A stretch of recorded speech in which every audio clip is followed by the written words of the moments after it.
ശബരിമല ആടിയ നെയ് വിൽപ്പന ക്രമക്കേടിൽ ദേവസ്വം ജീവനക്കാരൻ അറസ്റ്റിലായിരിക്കുന്നു. സുനിൽകുമാറിനെയാണ് പത്തനംതിട്ട വിജിലൻസ് അറസ്റ്റ് ചെയ്തിരിക്കുന്നത്. പ്രാഥമിക അന്വേഷണത്തിൽ 34 ലക്ഷം രൂപയുടെ ക്രമക്കേട് കണ്ടെത്തിയിരുന്നു. ജിബിൻ ജെബി തിരുവനന്തപുരത്തും ചേർന്ന് കൂടുതൽ വിവരങ്ങളുമായി. ജിബിൻ, വിശദാംശങ്ങൾ. ശബരിമലയിലെ ആടിയ നെയ് വിൽപ്പനയിലെ ക്രമക്കേടുമായി ബന്ധപ്പെട്ട പ്രത്യേക അന്വേഷണ സംഘത്തെ നിയോഗിച്ച് അന്വേഷണം നടത്താനായി ഹൈക്കോടതിയാണ് നിർദ്ദേശിച്ചത്. ഇതിനെ തുടർന്നാണ് അന്വേഷിക്കുകയും 34ഓളം പേരെ ഈ കേസിൽ പ്രതി ചേർക്കുകയും ചെയ്തിരുന്നു. ഈ കേസിൽ 13ാം പ്രതിയാണ് സുനിൽകുമാർ. ഇയാൾ ഒരു കീഴ്ശാന്തിയായിരുന്നു.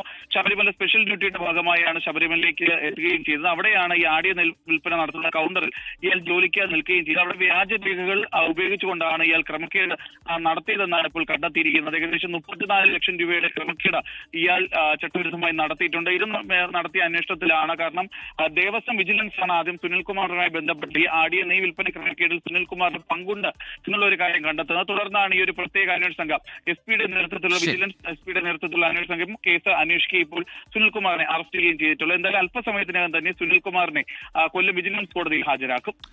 ശരി, 33 പ്രതികളുള്ള കേസിൽ 13ാം പ്രതിയാണ് സുനിൽകുമാർ. സുനിൽകുമാറാണ് ഇപ്പോൾ അറസ്റ്റിലായിരിക്കുന്നത്. ജിബിൻ ജെബിയാണ് വിശദാംശങ്ങൾ നൽകിയത്.